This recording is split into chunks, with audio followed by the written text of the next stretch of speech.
हरे कृष्णा। जय श्री हरि। ओम नमः शिवाय।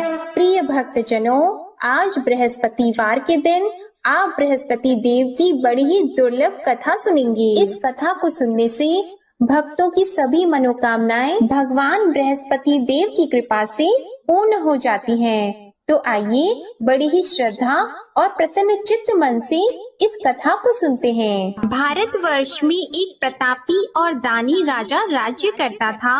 वह नित्य गरीबों और ब्राह्मणों की सहायता करता था। यह बात उसकी रानी को अच्छी नहीं लगती थी। वह न ही गरीबों को दान देती, न ही भगवान का पूजन करती थी और राजा को भी दान देने से मना किया करती थी। एक दिन राजा शिकार खेलने वन को गए हुए थे, तो रानी महल में अकेली थी। उसी समय बृहस्पति देव साधु वेश में राजा के महल में भिक्षा लेने के लिए गए और भिक्षा मांगी, तो रानी ने भिक्षा देने से इनकार कर दिया और कहा, हे साधु महाराज, मैं तो दान पुण्य से तंग आ गई हूँ। मेरा पति सारा धन लुटाते रहते हैं। मेरी इच्छा है कि हमारा धन नष्ट हो जाए, फिर न रहेगा बांस, न बजेगी बांसुरी। साधु ने कहा, देवी तुम तो बड़ी विचित्र हो। धन संतान तो सभी चाहते हैं, पुत्र और लक्ष्मी तो पापी के घर भी होने चाहिए। यदि तुम्हारे पास अधिक धन है तो भूखों को भोजन दो, प्यासों के लिए प्याऊ बनवाओ, मुसाफिरों के लिए धर्मशालाएं खुलवाओ। जो निर्धन अपनी कुंवारी कन्याओं का विवाह नहीं कर सकते, उनका विवाह करा दो। ऐसे और कई काम हैं जिनके करने से तुम्हारा यश लोक और परलोक में फैलेगा। परंतु रानी पर उपदेश का कोई प्रभाव नहीं पड़ा। वह बोली, महाराज आप मुझे कुछ न समझाएं। मैं ऐसा धन नहीं चाहती जो हर जगह बांटती फिरूं। साधु ने उत्तर दिया, यदि तुम्हारी ऐसी इच्छा है तो तथास्तु। तुम ऐसा करना कि बृहस्पतिवार को घर लीपकर पीली मिट्टी से अपना सिर धोकर स्नान करना, भट्टी चढ़ाकर कपड़े धोना। ऐसा करने से आपका सारा धन नष्ट हो जाएगा। इतना कहकर वह साधु महाराज वहाँ से आलोक हो गए और साधु के अनुसार कई बातों को पूरा करते हुए रानी को केवल 3 बृहस्पतिवार ही बीते थे कि उसकी समस्त धन संपत्ति नष्ट हो गई। भोजन के लिए राजा का परिवार तरसने लगा। तब एक दिन राजा ने रानी से बोला कि हे रानी, तुम यहीं रहो, मैं दूसरे देश को जाता हूँ, क्योंकि यहाँ पर सभी लोग मुझे जानते हैं, इसलिए मैं कोई छोटा कार्य नहीं कर सकता। ऐसा कहकर राजा परदेश चला गया। वहाँ वह जंगल से लकड़ी काट कर लाता और शहर में बेचता था। इस तरह वह अपना जीवन व्यतीत करने लगा।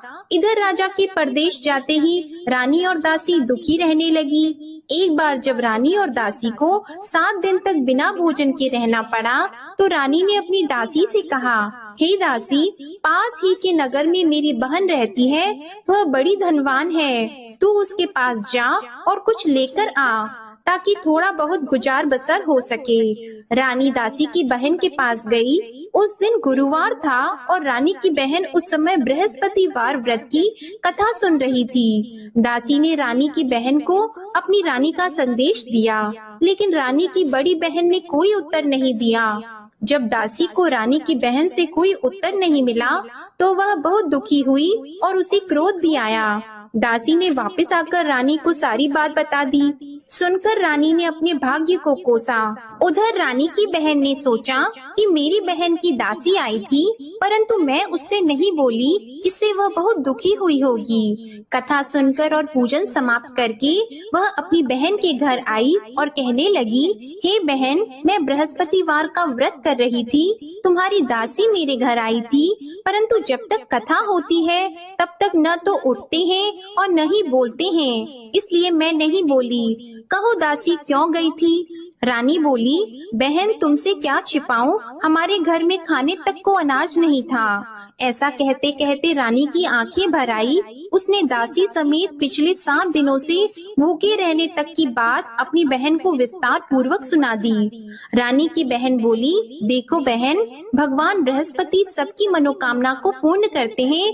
देखो शायद तुम्हारे घर में अनाज रखा हो। पहले तो रानी को विश्वास नहीं हुआ, पर बहन के आग्रह करने पर उसने अपनी दासी को अंदर भेजा तो उसे सचमुच अनाज से भरा एक घड़ा मिल गया।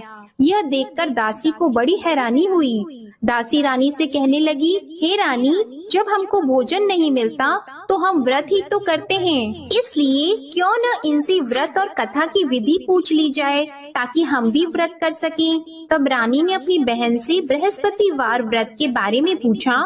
उसकी बहन ने बताया, बृहस्पतिवार के व्रत में चने की दाल और मुनक्का से विष्णु भगवान का केले की जड़ में पूजन करें तथा दीपक जलाएं, व्रत कथा सुनें और पीला भोजन ही करें। इससे बृहस्पति देव प्रसन्न होते हैं। और व्रत और पूजन विधि बताकर रानी की बहन अपने घर को लौट गई।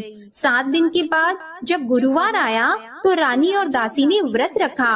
घुड़साल में जाकर चना और गुड़ लेकर आई, फिर उससे केले की जड़ तथा विष्णु भगवान का पूजन किया।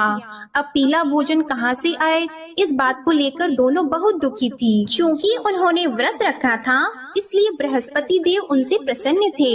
इसलिए वे एक साधारण व्यक्ति का रूप धारण करके 2 थालों में सुंदर पीला भोजन दासी को दे गए।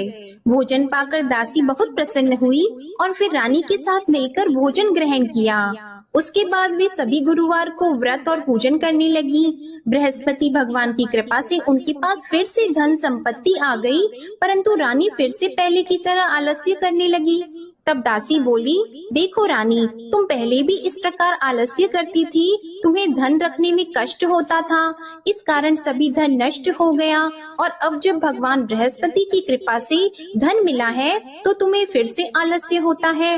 रानी को समझाते हुए दासी कहती है कि बड़ी मुसीबतों के बाद हमने यह धन पाया है, इसलिए हमें दान पुण्य करना चाहिए, भूखे मनुष्यों को भोजन कराना चाहिए और धन को शुभ कार्यों में खर्च करना चाहिए, जिससे तुम्हारे कुल का यश बढ़ेगा, स्वर्ग की प्राप्ति होगी और पितृ प्रसन्न होंगे। दासी की बात मानकर रानी अपना धन शुभ कार्यों में खर्च करने लगी, जिससे पूरे नगर में उसका यश फैलने लगा। उधर एक दिन राजा दुखी होकर जंगल में एक पेड़ के नीचे आसन जमाकर बैठ गया। वह अपनी दशा को याद करके व्याकुल होने लगा। बृहस्पतिवार का दिन था। एकाएक उसने देखा कि निर्जन वन में एक साधु प्रकट हुए। वह साधु वेश में स्वयं बृहस्पति देवता थे। लकड़हारे के सामने आकर बोले, हे लकड़हारे, इस सुनसान जंगल में तू इतना चिंता मग्न क्यों बैठा है? लकड़हारे ने दोनों हाथ जोड़कर प्रणाम किया और उत्तर दिया, महात्मा जी, आप सब कुछ जानते हैं, मैं क्या कहूँ। यह कहकर रोने लगा और साधु को अपनी आत्म कथा सुनाई। महात्मा जी ने कहा, तुम्हारी स्त्री ने बृहस्पतिवार के दिन बृहस्पति भगवान का निरादर किया है, जिसके कारण रुष्ट होकर उन्होंने तुम्हारी यह दशा कर दी। अब तुम चिंता को दूर करके मेरे कहने पर चलो तो तुम्हारे सब कष्ट दूर हो जाएंगे और भगवान पहले से भी अधिक संपत्ति देंगे। तुम बृहस्पति के दिन कथा किया करो, 2 पैसे के चने मुनक्का लाकर उसका प्रसाद बनाओ और शुद्ध जल से लोटे में शक्कर मिलाकर अमृत तैयार करो। कथा के पश्चात अपने सारे परिवार और सुनने वाले प्रेमियों में अमृत व प्रसाद को बांटकर खुद भी ग्रहण करो। ऐसा करने से भगवान तुम्हारी सब मनोकामनाएं पूरी करेंगे। साधु के ऐसे वचन सुनकर लकड़हारा बोला, हे प्रभु, मुझे लकड़ी बेचकर इतना पैसा नहीं मिलता जिससे भोजन के उपरांत कुछ बचा सकूं। मैंने रात्रि में अपनी स्त्री को व्याकुल देखा है, मेरे पास कुछ भी नहीं जिससे मैं उसकी खबर मंगा सकूं। और फिर मैं बृहस्पति देव की क्या कहानी सुनूं? मुझको तो कुछ भी मालूम नहीं है। साधु ने कहा, हे लकड़हारी, तुम किसी बात की चिंता मत करो। बृहस्पतिवार के दिन तुम रोजाना की तरह लकड़ियाँ लेकर शहर को जाओ। तुमको रोज से दुगना धन प्राप्त होगा, जिससे तुम भली भांति भोजन कर लोगे और बृहस्पति देव की पूजा का सामान भी आ जाएगा। बृहस्पति देव की कथा इस प्रकार है, सुनो। प्राचीन काल में एक ब्राह्मण रहता था। वह बहुत निर्धन था। उसकी कोई संतान नहीं थी। उसकी स्त्री बहुत मलिनता के साथ रहती थी। वह स्नान नहीं करती, किसी देवता का पूजन नहीं करती। इससे ब्राह्मण देवता बड़े दुखी थे। बेचारे बहुत कुछ कहते थे, किंतु उसका कुछ परिणाम नहीं निकला। भगवान की कृपा से ब्राह्मण की स्त्री के कन्या रूपी रत्न पैदा हुआ।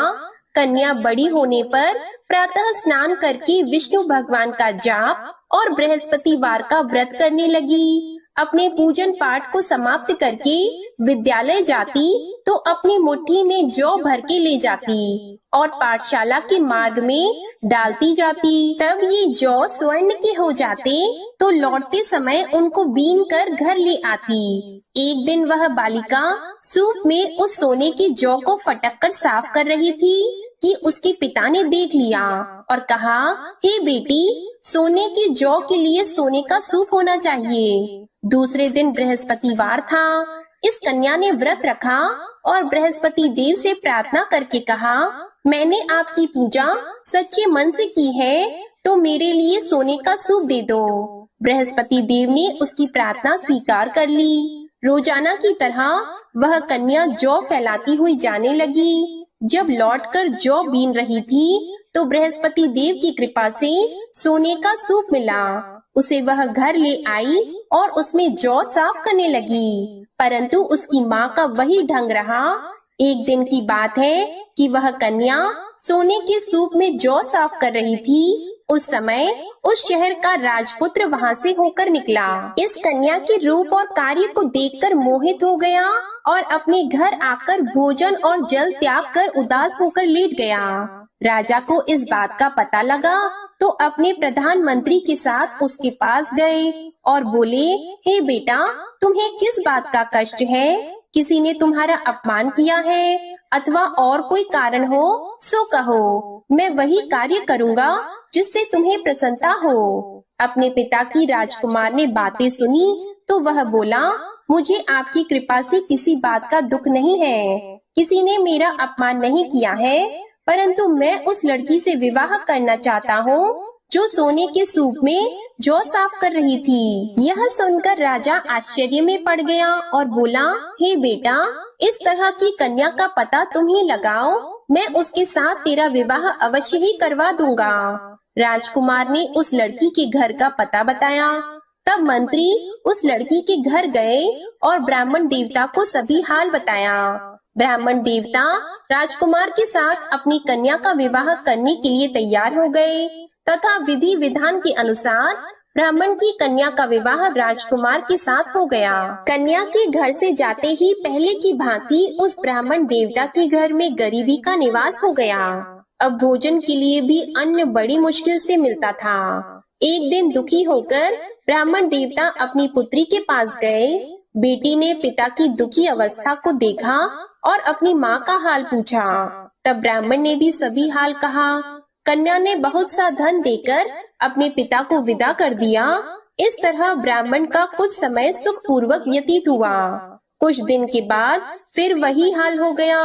ब्राह्मण फिर अपनी कन्या के यहाँ गया और सारा हाल कहा तो लड़की बोली, हे पिताजी, आप माताजी को यहाँ ले आओ, मैं उन्हें विधि बता दूंगी जिससे उनकी गरीबी दूर हो जाए। वह ब्राह्मण देवता अपनी स्त्री को साथ लेकर पहुँचे तो अपनी माँ को समझाने लगी कि हे माँ, तुम प्रातः काल प्रथम स्नान आदि करके विष्णु भगवान का पूजन करो तो सब दरिद्रता दूर हो जाएगी। परंतु उसकी माँ ने एक भी बात नहीं मानी और प्रातः काल उठकर अपनी पुत्री के बच्चों की जूठन को खा लिया। इससे उसकी पुत्री को भी बहुत गुस्सा आया। उसने एक रात को एक कोठरी से सारा सामान निकाल दिया और अपनी माँ को उसमें बंद कर दिया। प्रातः उसमें से उसे निकाला तो स्नान आदि करा के पूजा पाठ करवाया तो उसकी माँ की बुद्धि ठीक हो गई। इसके बाद वह नियम से पूजा पाठ करती और प्रत्येक बृहस्पतिवार को व्रत रखने लगी। इस व्रत के प्रभाव से उसकी माता और पिता बहुत ही धनवान और पुत्रवान हो गए और बृहस्पति देवता के प्रभाव से इस लोक के सुख को भोगकर अंत में स्वर्ग को प्राप्त हुए। इस तरह कहानी कहकर साधु देवता वहाँ से अंतर्ध्यान हो गए। धीरे धीरे समय व्यतीत होने पर फिर वही बृहस्पतिवार का दिन आया। लकड़हारा जंगल से लकड़ी काटकर किसी शहर में बेचने गया। उसे उस दिन और दिन से अधिक पैसा मिला। राजा ने चना गुड़ आदि लाकर गुरुवार का व्रत किया। उस दिन से उसके सभी क्लेश दूर हो गए। परंतु जब दोबारा गुरुवार का दिन आया तो बृहस्पतिवार का व्रत करना भूल गया। इस कारण बृहस्पति भगवान नाराज हो गए। उस दिन उस नगर के राजा ने विशाल यज्ञ का आयोजन किया था तथा शहर में ये घोषणा करा दी कि कोई भी मनुष्य अपने घर में भोजन न बनवाए, न आग जलाए। समस्त जनता मेरे यहाँ भोजन करने आए। इस आज्ञा को जो न मानेगा उसे फांसी की सजा दी जाएगी। इस तरह की घोषणा संपूर्ण नगर में करवा दी गई। राजा की आज्ञा के अनुसार शहर के सभी लोग भोजन करने गए, लेकिन लकड़हारा कुछ देर से पहुंचा, इसलिए राजा उसको अपने साथ घर लेके गए और ले जाकर भोजन करा रहे थे तो रानी की दृष्टि उस खूंटी पर पड़ी जिस पर उसका हार लटका हुआ था। वह वहाँ पर दिखाई नहीं दिया। रानी ने निश्चय किया कि मेरा हार इस मनुष्य ने चुरा लिया है। उसी समय सिपाहियों को बुलाकर उसको कारागार में डलवा दिया।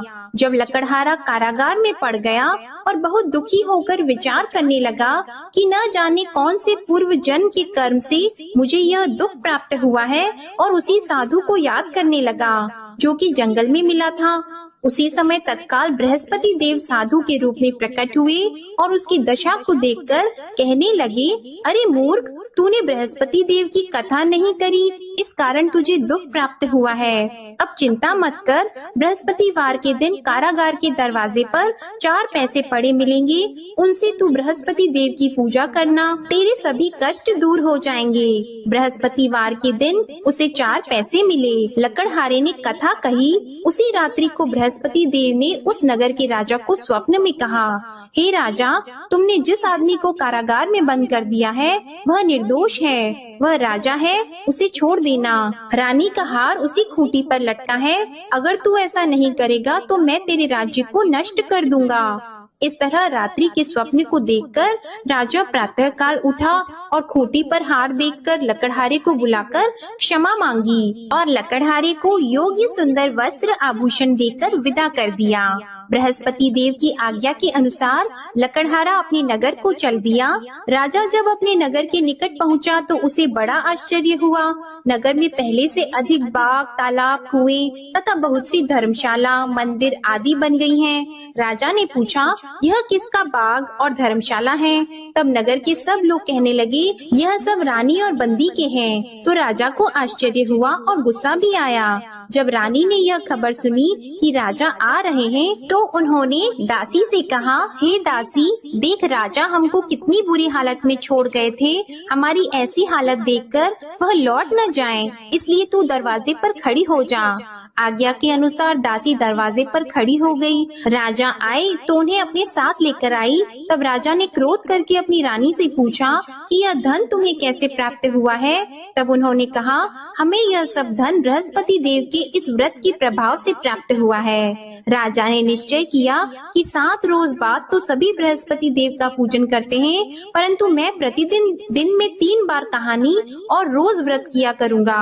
अब हर समय राजा के दुपट्टे में चने की दाल बंदी रहती और दिन में 3 बार कहानी कहते।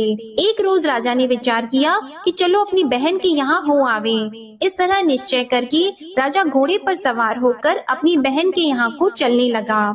मार्ग में उसने देखा कि कुछ आदमी एक मुर्दे को लिए जा रहे हैं। उन्हें रोककर राजा कहने लगा, अरे भाइयों, मेरी बृहस्पति देव की कथा सुन लो। वे बोले, लो हमारा तो आदमी मर गया है, इसको अपनी कथा की पड़ी है। परंतु कुछ आदमी बोले, अच्छा कहो, हम तुम्हारी कथा भी सुनेंगे। राजा ने दाल निकाली और जब कथा आधी हुई थी कि मुर्दा हिलने लग गया, और जब कथा समाप्त हो गई तो राम राम करके मनुष्य उठकर खड़ा हो गया। आगे मार्ग में उसे एक किसान खेत में हल चलाता मिला तो राजा ने उसे देखकर बोला, अरे भैया, तुम मेरी बृहस्पतिवार की कथा सुन लो। किसान बोला, जब तक मैं तेरी कथा सुनूंगा तब तक 4 हरैया जोत लूंगा। जा अपनी कथा किसी और को सुनाना। इस तरह राजा आगे चलने लगा। राजा के हटते ही बैल पछाड़ खाकर गिर गए और किसान के पेट में बड़ी जोर का दर्द होने लगा। उस समय उसकी माँ रोटी लेकर आई और उसने जब यह देखा तो अपने पुत्र से सब हाल पूछा और बेटे ने सभी हाल कह दिया। तो बुढ़िया दौड़ी दौड़ी उस घुड़सवार के पास गई और उससे बोली कि मैं तेरी कथा सुनूंगी, तू अपनी कथा मेरे खेत पर चलकर ही कहना। राजा ने बुढ़िया के खेत पर जाकर कथा कही, जिसके सुनते ही वह बैल उठकर खड़े हुए तथा किसान के पेट का दर्द भी बंद हो गया। राजा अपनी बहन के घर पहुंचा।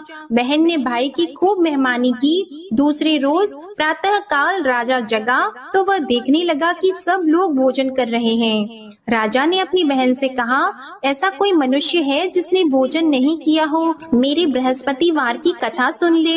बहन बोली, हे भैया, यह देश ऐसा है कि पहले यहाँ लोग भोजन करते हैं, बाद में अन्य काम करते हैं। अगर कोई पड़ोस में हो तो देख आऊं। वह ऐसा कहकर देखने चली गई, परंतु उसे कोई ऐसा व्यक्ति नहीं मिला जिसने भोजन न किया हो।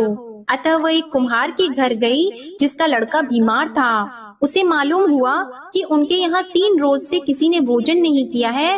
रानी ने अपने भाई की कथा सुनने के लिए कुम्हार से कहा। वह तैयार हो गया। राजा ने जाकर बृहस्पतिवार की कथा कही, जिसको सुनकर उसका लड़का ठीक हो गया। अब तो राजा की प्रशंसा होने लगी। एक रोज राजा ने अपनी बहन से कहा कि हे बहन, हम अपने घर को जाएंगे, तुम भी तैयार हो जाओ। राजा की बहन ने अपनी सास से कहा, तो सास ने कहा, हाँ चली जा, परंतु अपने लड़कों को मत ले जाना, क्योंकि तेरे भाई की कोई औलाद नहीं है। बहन ने अपने भैया से कहा, हे भैया, मैं तो चलूंगी पर कोई बालक नहीं चलेगा। तो राजा बोला, जब कोई बालक नहीं चलेगा तब तुम ही क्या करोगी? बड़े दुखी मन से राजा अपने नगर को लौट आया। राजा ने अपनी रानी से कहा, हम निर्वंशी हैं, हमारा मुंह देखने का धर्म नहीं है और कुछ भोजन आदि नहीं किया है। रानी बोली, हे प्रभु, बृहस्पति देव ने हमें सब कुछ दिया है, वह हमें औलाद अवश्य देंगे। उसी रात को बृहस्पति देव ने राजा से स्वप्न में कहा, हे राजा उठो, सभी सोच त्याग दो, तेरी रानी गर्भ से है। राजा को यह बात सुनकर बड़ी खुशी हुई। 9वें महीने में उसके गर्भ से एक सुंदर पुत्र पैदा हुआ। तब राजा बोला, हे रानी, स्त्री बिना भोजन के रह सकती है, पर बिना कहे नहीं रह सकती। जब मेरी बहन आएगी तुम उससे कुछ मत कहना। रानी ने सुनकर हाँ कर दिया। जब राजा की बहन ने यह शुभ समाचार सुना तो वह बहुत खुश हुई और बधाई लेकर अपने भाई के यहाँ आई। तभी रानी ने कहा, घोड़ा चढ़कर तो नहीं आई है, गधा चढ़कर आई है। राजा की बहन बोली, भाभी, मैं इस प्रकार न कहती तो तुम्हें औलाद कैसे मिलती? बृहस्पति देव ऐसे ही हैं, जैसी जिसके मन में कामनाएं हैं सभी को पूर्ण करते हैं। जो सद्भावना पूर्वक बृहस्पतिवार का व्रत करता है एवं कथा पढ़ता है अथवा सुनता है, दूसरों को सुनाता है, बृहस्पति देव उनकी सभी मनोकामनाएं पूर्ण करते हैं। बृहस्पति देव उनकी सदैव रक्षा करते हैं। जो संसार में सद्भावना और सच्चे हृदय से बृहस्पति देव का पूजन करते हैं, उनकी सभी मनोकामनाएं उसी प्रकार पूर्ण होती हैं, जैसे राजा और रानी ने बृहस्पति देव की कथा का गुणगान किया। उनकी सभी इच्छाएं बृहस्पति देव ने पूर्ण की। मनुष्य को हृदय से उनका मनन करते हुए जयकारा करना चाहिए। तो प्रेम से बोलिए, बृहस्पति देव की जय, विष्णु भगवान की जय, समस्त देवी देवताओं की जय। अब आप भगवान बृहस्पति देव की आरती श्रवण कीजिए। ओम जय बृहस्पति देवा, ओम जय बृहस्पति देवा, छिन्न छिन्न भोग लगाऊं कदली फल मेवा।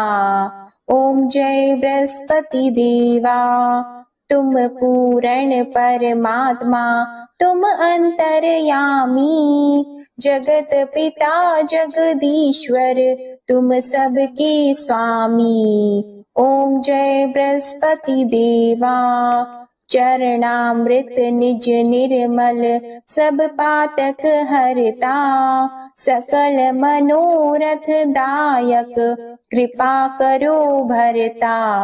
ओम जय बृहस्पति देवा, तन मन धन अर्पण कर, जो जन शरण पड़े, प्रभु प्रकट तब होकर, आकर द्वार खड़े। ओम जय बृहस्पति देवा, दीन दयाल दयानिधि, भक्तन हितकारी, पाप दोष सब हरता, भव बंधन हारी। ओम जय बृहस्पति देवा, सकल मनोरथ दायक सब संशय तारो, विषय विकार मिटाओ संतन सुखकारी। ओम जय बृहस्पति देवा, जो कोई आरती तेरी प्रेम सहित गावे, ज्येष्ठानंद बंद सो निश्चय ही पावे। ओम जय बृहस्पति देवा, ओम जय बृहस्पति देवा। प्रेम से बोलिए भगवान बृहस्पति देव की जय। बोलिए भगवान श्री लक्ष्मी नारायण जी की जय। आपको आज की कथा पसंद आए, आरती पसंद आए तो वीडियो को लाइक कीजिएगा, शेयर कीजिएगा, कमेंट में भगवान बृहस्पति देव जी की जय लिखिएगा और चैनल को भी सब्सक्राइब कीजिएगा। इसी के साथ आज आप हमारे चैनल पर भादो मास महात्म्य की कथा और ऋषि पंचमी की व्रत कथा भी जरूर सुनिएगा। प्रेम से बोलिए भगवान श्री बृहस्पति देव की जय।